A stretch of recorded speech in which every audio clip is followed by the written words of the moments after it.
पुण्यातील तनिषा सुशांत भिशे हिच्या मृत्यू प्रकरणामध्ये आरोग्य विभागाचा अहवाल आलेला आहे आणि आरोग्य विभागाच्या अहवालामध्ये दीनानाथ मंगेशकर हॉस्पिटलवर काही ठपका ठेवण्यात आलेला आहे। याविषयी बोलण्याकरिता आपल्यासोबत या प्रकरणात सगळ्यात अगोदर आवाज उचलणारे आमदार अमित गोरखे आपल्यासोबत आहेत।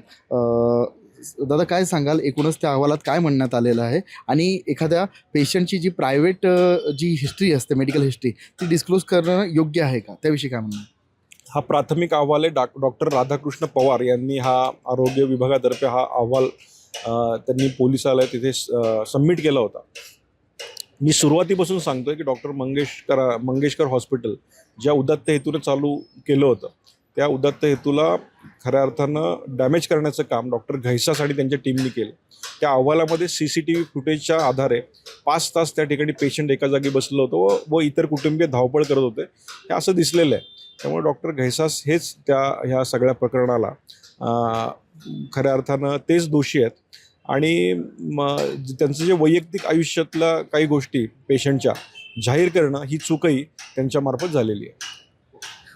पण याच्या पुढे अजून आपली काय मागणी असेल? म्हणजे हॉस्पिटलवर काही ठपका ठेवण्यात आलेला आहे पण अजूनही कायदेशीर कारवाई झालेली नाही, त्यांच्यावर तर गुन्हा दाखल करण्यात यावा, याविषयी काही मागणी असणार आहे? आणखी 2 अहवाल आल्यानंतर माननीय मुख्यमंत्र्यांकडे तो सबमिट होईल आणि त्यानंतर याचे निर्णय होतील। पण याच्यात नक्कीच डॉक्टर घैसास आणि त्यांची टीम ज्या ठिकाणी गुन्हेगार दिसतीये, त्यामुळे जो शासकीय निर्णय निर्णय असेल शासनाचा, तो निर्णय नक्की कठोर असेल। पण यातनं एकच दिसतंय की ज्या प्रकारे त्या ठिकाणी आंदोलनं झाली, तोडफोड झाली, याचं समर्थन मीही करणार नाही। लोकशाहीच्या मार्गाने आपण आंदोलनं केली पाहिजेत।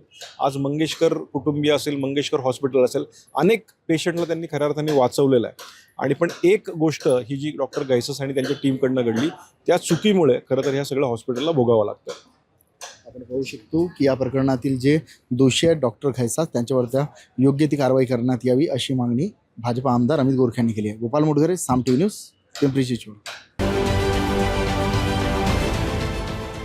देश विदेशातील प्रत्येक घडामोडींचे लाईव्ह अपडेट मिळवण्यासाठी आता साम टीव्हीच्या सर्व सोशल मीडिया प्लॅटफॉर्मला लाईक, फॉलो आणि सबस्क्राईब करा। तसंच सर्व नोटिफिकेशनसाठी बेल आयकॉन प्रेस करायला विसरू नका।